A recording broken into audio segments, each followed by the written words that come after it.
तो जय हिंद साथियों, जैसा कि सामने देख रहे हैं ये है रंजीत सर और रंजीत सर का ये ऑफिस है। पहले मैं दिखा दूं आपका, ये देखिए सारे इंस्पेक्टर के फोटो लगे हुए हैं और ये सर हैं और ये सर का नेम प्लेट है, एकेडमिक हेड है यहाँ के। तो चलिए इनसे बात करते हैं। Hello sir. हाय सर आप बताइए आप क्या करते हैं और आपका काम क्या है? मैं यहाँ का एकेडमिक हेड हूँ, पानीपत ब्रांच का। मैं बच्चों की पढ़ाई लिखाई से संबंधित जो भी चीज़ें होती हैं वो देखता हूँ। इसके अलावा अगर कौन सर नहीं है ब्रांच में तो मैं जो मैनेजमेंट का काम है वो भी देखता हूँ।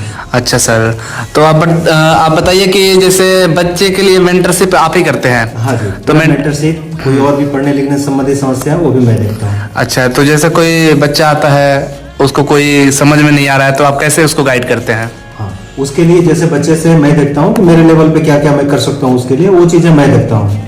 अगर इसके अलावा कुछ ऐसा लगता है कि बच्चे को किसी टीचर से मिलवाना है, किसी और व्यक्ति से मिलवाना है, तो उससे उसकी व्यवस्था मैं करता हूँ। अच्छा, मान लीजिए चलिए मुझे मैथ नहीं आ रही है तो मुझे क्या करना चाहिए सर?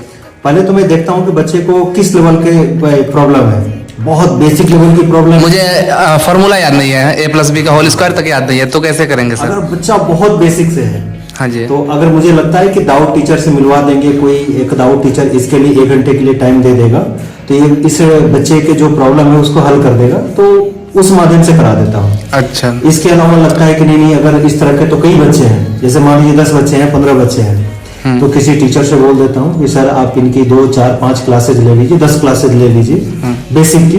तो वो टीचर उनकी क्लासेज एक्स्ट्रा टाइम में ले लेते हैं और इनकी जो बेसिक प्रॉब्लम होती है, बेसिक प्रॉब्लम को हल कर देते हैं। तो दोस्तों ये रंजीत सर है, आपको प्रॉपर बताएंगे। जैसे मान लीजिए मुझे a+b का होल स्क्वायर तक नहीं आता तो सर ये बताएंगे, जैसे कि अभी बताया कि अगर 10-5 बच्चे ऐसे हैं तो उनका एक प्रॉपर क्लास लगवा देंगे। बिल्कुल, 8 से 10 क्लासेज, 15 क्लासेज, जितनी क्लासेज की जरूरत होती है उतनी क्लासेज लगवा देता हूँ। सर इंग्लिश में ऐसा ही मेरा हाल है, मान लीजिए मुझे स्पेलिंग तक याद नहीं होती तो कैसे करेंगे? जैसे आप जानते हैं कि हमारे SSC वाले में आता है ना एरर, स्पेलिंग एरर। बिल्कुल एरर आता है, तो उसको कैसे हम करें? इसको 2 तरह से किया जाता है। एक तो बच्चा पहले से डर रहा होता है, तो पहले होता है कि आप क्लास करिए, प्रैक्टिस करिए। जब बच्चा प्रैक्टिस करता है तो वास्तविक जो प्रॉब्लम होती है वो सामने आती है। फिर बच्चा ये बताता है कि मुझे इस लेवल पे प्रॉब्लम आ रही है, तो उसके लिए हमारे पास दाऊद टीचर है, दाऊद टीचर से मिलवाएंगे। अगर दाऊद टीचर के लेवल पे उसकी समस्याओं का समाधान हो गया तो वो तो ठीक है,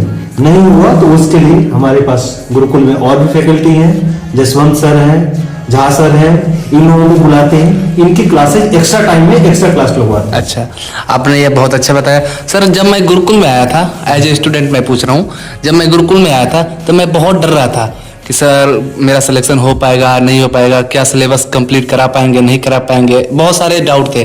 तो इसको सर हम कैसे निपटे? देखिए, एक टाइम फ्रेम होता है। जैसे अगर बाहर आप रह कर तैयारी कोई बच्चा करता है तो इसमें 2.5-3 साल से ज़्यादा समय भी लग सकता है। हम एक टाइम फ्रेम फिक्स कर रखे हैं, 7.5 से 8 महीने में उनका पूरा सिलेबस कंप्लीट कराते हैं, रिवीजन कराते हैं, 1 टाइम रिवीजन भी साथ साथ कराते हैं। इसके बाद बच्चों का जब 120-130 नंबर आने लगता है तो उनको अपने जो दूसरे ब्रांच है उसमें भेज देते हैं, जो सिलेक्शन ब्रांच के नाम से है। बच्चों को डरने की जरूरत नहीं होती है। हमारा शेड्यूल ऐसा है कि हम जितना कर रहे हैं, जैसे कर रहे हैं वैसे वैसे आप करते चलिए। आपका धीरे धीरे आपको पता भी नहीं चलेगा, आपके नंबर धीरे धीरे इंक्रीज होके इतने नंबर आ जाएंगे जिस नंबर पे बच्चों का सिलेक्शन हो जाता है। अच्छा, तो इसके बारे में ज्यादा टेंशन लेने की जरूरत नहीं है, आप हमारे साथ साथ मेहनत करिए। सर जैसे एज स्टूडेंट ही पूछ रहा हूँ, जैसे मैं गुरुकुल में आया था तो शुरुआत में मेरे से शेड्यूल फॉलो नहीं हो पा रहा था, उसके लिए कैसे क्या करें सर? देखिए, जो भी नए बच्चे आते हैं सबके साथ समस्याएं ऐसी होती हैं, तो हम थोड़े से शुरू में फ्लेक्सिबल होते हैं। अगर कोई बच्चा आया, सर मुझे 10 बजे 11 बजे नींद आ रही है रात में, आप जाके सो सकता है बच्चा।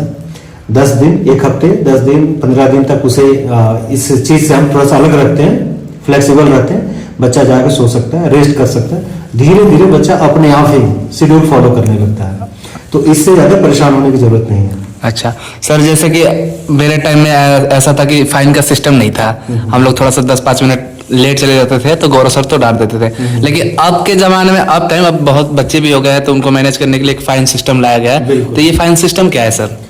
फाइन सिस्टम ये होता है कि जैसे मान लो कोई बच्चा गलती कर रहा है, एक बार हम उसे समझा के छोड़ देते हैं, दूसरी बार छोड़ देते हैं, तीसरी बार बच्चे को थोड़ा सा कुछ एक संकेतात्मक दंड होता है जो 50-100 रुपये 200 रुपये ऐसे होता है। बच्चा जो हमें पैसे देता है उस पैसे का जो महीने भर के खर्च हमें देता है उसका अच्छे से यूटिलाइज कर सके, इसके लिए जरूरी होता है कि मिनिमम उसके ऊपर दंड रखा जाए अगर उस शेड्यूल को फॉलो नहीं कर रहा है तो 100-200 रुपये का दंड होता है। वो सभी बच्चों पे नहीं लगता है, कुछ बच्चे होते हैं जैसे 100 में 2-4 बच्चे ऐसे होते हैं जिन पे लगता है, वो कभी कभार लगता है, इतना कोई इशू नहीं है। अच्छा, एक और क्वेश्चन था, जैसे जब मैं स्टूडेंट था तो उस समय सर संडे के दिन पराठे देते थे, जो बच्चे फोन नहीं लेते थे दिन रात पढ़ते थे उनको पराठे मिलते थे, मुझे भी कई बार मिला।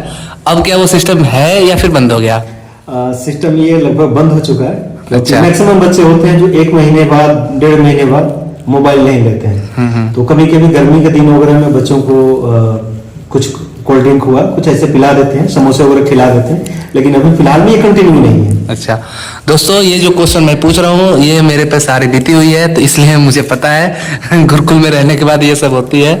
तो जैसे सर अब छुट्टी वाले दिन जैसे ये होता है हम कहीं घूमने जाना चाहें उस टाइम तो जा सकते थे थोड़ा मोड़ा, क्या अभी भी जा सकते हैं? अभी भी जा सकते हैं आप, क्योंकि अच्छा। आपके हाथ में मोबाइल होता है, आप अपने पेरेंट्स को बता दीजिए मैं गुरुकुल से बाहर जा रहा हूँ, जा सकते हैं। हाँ, उस समय थोड़ा सा रूल जो था स्ट्रिक्ट नहीं था, जैसे हम बाहर जा सकते थे लेकिन हाँ बस सर को ही बताते थे, लेकिन अब तो ऐसा हो रखा है कि घर पे बात करा के ही जाना पड़ता है। जैसे अगर शेड्यूल डेट है, शेड्यूल डेट में आपको अपने पेरेंट्स से बात करानी होगी, जो भी आपका गेट पास बनता है गेट पास पे ये मेंशन किया जाता है कि इस नंबर पे इनके इस पेरेंट से बात हुई है, फादर से हुई है, मदर से हुई है, सिस्टर से हुई है, ब्रदर से हुई, ये सारी चीजें उस पर नोट की जाती है। उसके बाद ही शेड्यूल डेट में बच्चे को बाहर जाने की अनुमति होती है, बाकी छुट्टी वाले दिन बच्चा जा सकता है। अच्छा सर, अब जो नया बैच आ रहा है उसके बारे में कुछ 2 लाइन आप बता दीजिए। मोस्ट वेलकम है, आप लोग आइए, हमारी पूरी तैयारी है।